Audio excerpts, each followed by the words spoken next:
बता देता हूँ। जब भी कोई कोर्ट में केस फाइल होता है तो उसमें तीन चीज होती है। सबसे पहले होता है समन्स। पहले तो 4 थी, प्री कॉग्निजेंस नोटिस अब हट गया, अभी कुछ लोगों को आ रहा है, अलग बात है। लेकिन इसमें सबसे पहले समन्स आएगा। अब आप समन्स पे नहीं गए तो इसमें बेलेबल वारंट आएगा। बेलेबल वारंट में कोर्ट का नाम, पार्टी का नाम और एड्रेस, 2 में एसएचओ को लिखा जाता है कि आप इस वारंट की तामील कराएं। उसमें लिखा होता है कि यह व्यक्ति जो आपको मिलेगा इसके खिलाफ वारंट है, इसको गिरफ्तार करें।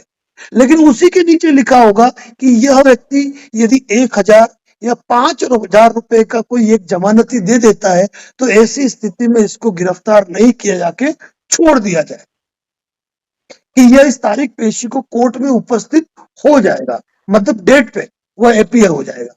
ठीक है ना। अब यहाँ पर क्या होता है, पुलिस आपके घर आती है और आप घर पे नहीं मिले।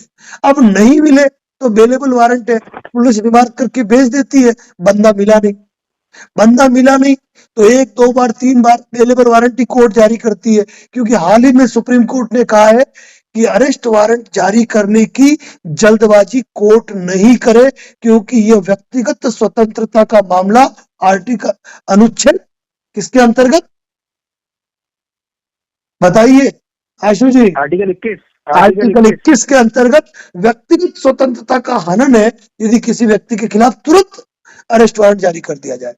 ऐसी स्थिति में बेलेबल वारंट आता है। बेलेबल वारंट में यह है कि पुलिस वाला आ गया, मिल गया, अगर आपके साइन नहीं करवाए, आप नहीं हो, तो बेलेबल वारंट वापस चला जाएगा, वापस बेलेबल वारंट आ जाएगा। लेकिन अगर आपने बेलेबल वारंट साइन कर दिया और उसमें लिखा है 1000 रुपए जमानत, 5000 रुपए जमानत, तो कई लोगों के दिमाग में ये होता है कि हमको 1000 रुपए पुलिस वाले को देने हैं, 2000 पुलिस वाले को देने हैं या 5000 रुपए पुलिस वाले को देने हैं। तो ऐसा बिल्कुल नहीं है। इसमें यह है कि अगर उस वारंट में आपकी पत्नी साइन करती है तो आपकी पत्नी के ऊपर कोर्ट 1000 से 5000 जो भी लिखा है उतनी राशि का जुर्माना लगा सकती है अगली बार कोर्ट में अगर आप उपस्थित नहीं हुए तो, उस डेट को। ये है बेलेबल वारंट।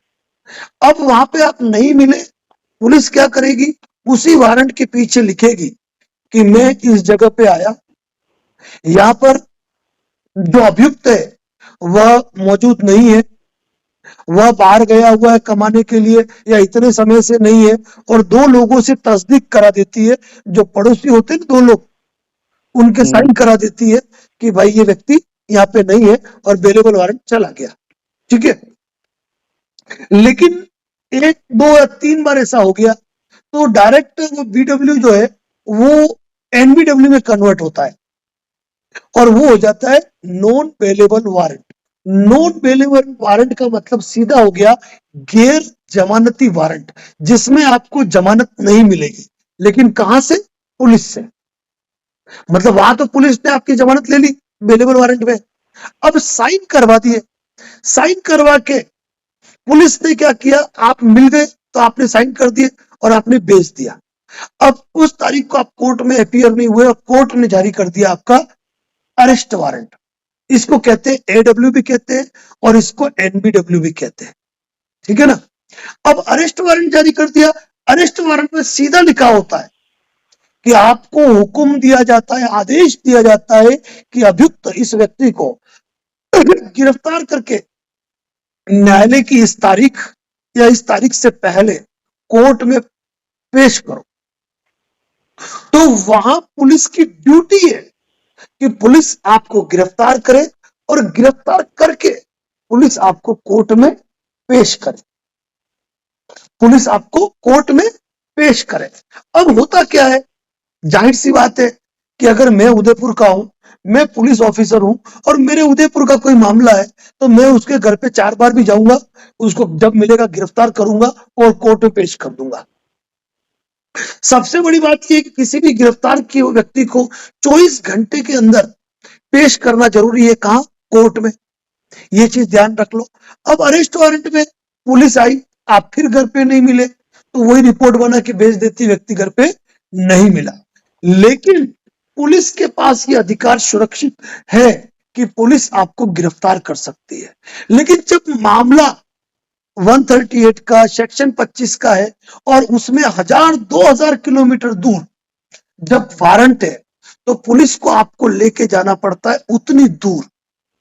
यानी कि अगर महिला किसी महिला के नाम पे वारंट है, महिला के नाम पे लोन है, अब महिला को गिरफ्तार कौन करेगा? तो उसके साथ महिला पुलिस होनी चाहिए। अब महिला महिला मिलके तो कलकत्ता जाएगी नहीं, साथ में एक जेंट्स भी जाएगा, यानी कि 2 पुलिस के साथी लग गए वहां जाने के लिए। अब महिला पुलिस भले ही महिला पुलिस है, लेकिन उनको तो वहां तक जाने के लिए खुद उनके थाना अधिकारी भी परमिशन तुरंत ग्रांट नहीं करते, 2 महिलाएं साथ में और चाहिए। यानी एक महिला पुलिस तो है ही है, साथ में पुलिस का एक जवान जेंट्स हो गया। अब अकेली महिला और अकेली पुलिस, उधर वो महिला अकेली, तो इसके लिए फिर तारतम्य के लिए एक और महिला होगी। यानी कि मतलब इन चीजों के कारण कितना बड़ा लोड बढ़ जाता है व्यवस्था पर। अब जब लेके जाएंगे तो वहां जाते अपने जो अभियुक्त है उसकी तो सेम डे तुरंत जमानत हो जाएगी। अब जमानत हो जाएगी, ये बात तो ठीक है, लेकिन अगर पुलिस गिरफ्तार करती है उस समय यदि वह व्यक्ति एजुकेटेड है, पढ़ा लिखा है, अपने अधिकारों को जानता है, एडवोकेट नरेंद्र जोशी के वीडियो देखता है, वह डायरेक्ट ये कहेगा आप मुझे गिरफ्तार करना चाहते हो, एक काम कीजिए, आप मेरा अरेस्ट मेमो बनाइए। अरेस्ट मेमो अगर उन्होंने बना दिया तो उनको आपको लेके जाना ही पड़ेगा, चाहे वो 2000 किलोमीटर है कि 3000 किलोमीटर है। दूसरी बात ये रह गई कि आपको अगर 2 से 3000 किलोमीटर दूर लेके जा रहे हैं, तो ऐसी स्थिति में इनको सबसे पहले लोकल जो कोर्ट है ना, लोकल कोर्ट से भी इनको परमिशन लेनी पड़ेगी, क्योंकि 24 घंटे के भीतर वो आपको कोर्ट में पेश नहीं कर सकते। बहुत बड़ी बात बता रहा हूं मैं, बहुत बड़ी बात, इस चीज को समझने की बात है, कानूनी तरीके से समझ सको तो समझ जाओ। इसीलिए जब भी पुलिस आती है ना, तो अरेस्ट वारंट से घबराना नहीं है, डरना नहीं है, खुल के कहना है अच्छा अरेस्ट वारंट है, देखो यार मेरे पास तो पैसा है नहीं, अभी जमानत किस्त के लिए वकील साहब से बात करूंगा, वकील साहब ने भी इतनी फीस बोल दी, तो वारंट रिकॉल वगैरह कुछ कराते हैं, देखता हूं, बाकी आप गिरफ्तार करना चाहो तो बनाओ अरेस्ट मेमो, कम से कम मैं आपके साथ घूम आऊंगा, मैं आपके साथ घूम आऊंगा। बड़ा मुश्किल काम है। मेरी जानकारी में आज तक हमारे जितने साथी हैं उनके भले कितने भी अरेस्ट वारंट जारी हुए, लेकिन पुलिस की भी तो अपनी मजबूरी है, लॉ एंड ऑर्डर मेंटेन करना है, वहां की व्यवस्थाएं संभालनी है। वो खुद कहती है भाई तुम जमानत करा देना। तो ऐसी स्थिति में जो इंसान डर गया ना, वहां अभी वो जो विशाल दुबे वाला खेल हुआ, कौन सा, 25,000, कितना, 25,000, ये मैंने नहीं कहा, उस पार्टी ने कहा, आप सभी ने सुना है, जिसको मैंने बात की थी कि भाई मैं अहमदाबाद से बोल रहा हूं, मैं इनकी जमानत करा के भेज दूंगा या वारंट रिकॉल करा के भेज दूंगा। तो ऐसी स्थिति में कभी भी पुलिस आपको लेके जाने वाली नहीं है, इतना तनाव लेना नहीं है, ये याद रखना है आपको। और डरोगे ना, डरोगे तो मुश्किल में आओगे। और ऐसी स्थिति में कभी कहे ना कंपनी वाले कि आ गए वकील साहब, इनके साथ सेटलमेंट कर लो, कंपनी के लोग आ गए, नहीं, कैसा सेटलमेंट, केस किया, अब तो कोर्ट में निपटेंगे, और सेटलमेंट करना है तो मेरा ये परसेंटेज है, इससे ऊपर सेटलमेंट नहीं करूंगा, क्योंकि आपके पास पैसा है नहीं, आप फिर किसी के घर जाओगे, किसी से उधार लोगे और कर्जे में फंसोगे, तो ऐसा काम नहीं करना है, ये याद रखना है हमेशा, ये चीज आपको याद रखनी है, अरेस्ट वारंट से डरने की जरूरत नहीं। और दूसरी बात, वारंट रिकॉल भी हो जाता है, आपको जाने की भी जरूरत नहीं पड़ती है, जाना चाहो आराम से जाओ, घूम फिर के आओ और जमानत करवा दो। और एक बार आपने जमानत करा दी, केस लिंगर ऑन हो गया, लंबी डेटें जाएगी, तनाव लेने की जरूरत नहीं है। अगर इधर 2-4 हजार खर्चे हो गए ना, तो उधर सेटलमेंट में 40,000 रुपया कम होगा, बस मुद्दे की बात समझ जाना, ये है टेक्निकल बात, ठीक है। तो बेलेबल वारंट और अरेस्ट वारंट में ये फर्क होता है, ये चीज आप ध्यान रख लीजिए, ठीक है। इसके बाद सबसे बड़ी चीज होती है भगोड़ा, ठीक है ना, जिसमें होती है उद्घोषणा कि यह व्यक्ति फरार हो गया है, अपनी सकुदत इसको शुद्ध भाषा में कहा जाता है कि अभियुक्त अपनी सकुनत पर निवास नहीं कर रहा है। अभियुक्त अपनी सकुनत पर निवास नहीं कर रहा है। धन्यवाद सुनील कुमार जी। और ऐसी स्थिति में आपके खिलाफ एक वारंट जारी होता है जिसको कहा जाता है, सब सुनने के लिए बेताब है, जिसको कहा जाता है स्टैंडिंग वारंट। अब बहुत बड़ा मतलब समझा रहा हूं, बहुत बड़ा मतलब जो कहीं सीखने नहीं मिलेगा। आपका समन आया, तारीख आई, समन खत्म हो गया।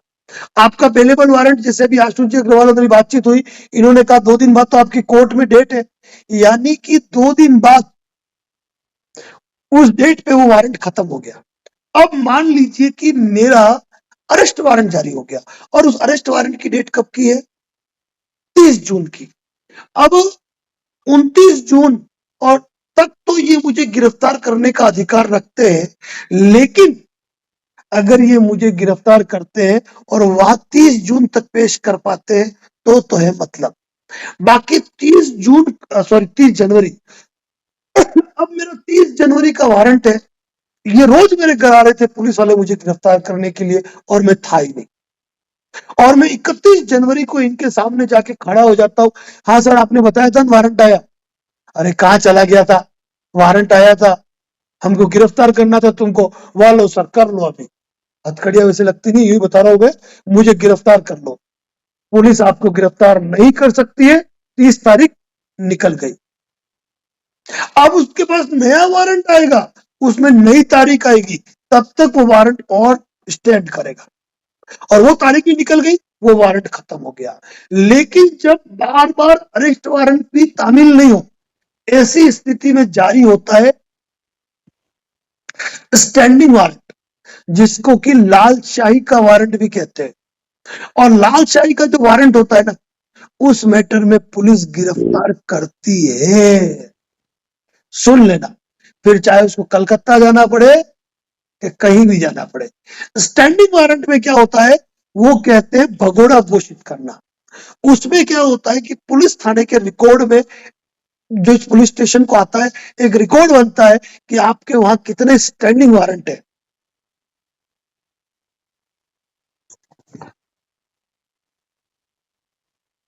स्टेक गैलेक्सी जी, आपकी सुपर चैट के लिए थैंक यू। मेरा पासपोर्ट दुबई रह गया है, व्हाइट पासपोर्ट से आया। आप इस मैटर में मुझे कॉल कर लीजिएगा, अपन चर्चा कर लेंगे। बिल्कुल आप कल कॉल कर लीजिएगा मुझे। तो इस मैटर में जब स्टैंडिंग वारंट जारी हो गया, तो स्टैंडिंग वारंट की कोई डेट नहीं होती है। वहां पर स्टैंडिंग वारंट जब तक रहेगा जब तक कि आप गिरफ्तार नहीं हो जाओ। लेकिन वहां पर भी स्टैंडिंग वारंट की स्थिति में भी आप कोर्ट में जाएंगे ना, सेम डे बेल हो जाएगी। तनाव लेने की इसमें भी जरूरत नहीं है। जिसे कई लोग अपने यूट्यूब चैनल पे कहते हैं कि व्यक्ति को गिरफ्तार कर लिया, उसकी जमानत नहीं हो रही थी, जेल भेज दिया, फिर हमारी टीम को मालूम पड़ा, हम गए, तब जमानत हुई। ऐसी बातें नहीं होती है। मैं एक बात बताऊं, 138 सेक्शन 25 के अंदर 1 साल की वकालत का जो जूनियर होता है ना, वो भी जमानत करवाता है। कोई तनाव लेने की बात होती नहीं है। तो यहाँ पर इन चीजों को आपको समझना है, तरीके से समझना है। बेलेबल वारंट पे पुलिस को सिर्फ और सिर्फ साइन कराने का अधिकार है। एक जने के साइन करा देगा, बात खत्म। अरेस्ट वारंट पे वो गिरफ्तार करेगा, ये चीज आपको ध्यान रखनी है। थैंक यू स्टेक गैलेक्सी जी, और थैंक यू रितेश जी भट्टाचार्य जी आपके सुपर चैट के लिए। ये चीज आपको ध्यान रखनी है, अपने मन से डर खत्म कर देना। और जब आप कभी वारंट पे पुलिस को कहते हो ना कि मुझे अरेस्ट करो, चलो ले जाओ, thank you Mallikarjun ji, third super chat, thank you so much. तो वहां पर घबराना नहीं है, क्योंकि पुलिस भी इतना लंबा सफर नहीं करना चाहती। अरे आप मुझे कहो ना, मुझे कई साथी कहते हैं कलकत्ता आओ, मेरी हिम्मत नहीं हो रही है कलकत्ता जाने की। क्या कहूं मैं आपको, क्या कहूं मैं आपको, आप बताइए। क्यों इतना सफर है कि पूछो मत। तो इसीलिए घबराने की, तनाव लेने की जरूरत नहीं है। अपने अधिकारों को जानो और सजग रहो। और यहाँ पर कभी भी किसी को रिश्वत के रूप में कोई बहुत बड़ी राशियां नहीं देनी है, ये भी ध्यान रखो। व्यवहार व्यवहार होता है। जैसा आशीष जी अग्रवाल ने कहा सेवा पानी, तो वो सेवा पानी होना चाहिए, वो मलाई मसाला नहीं होना चाहिए।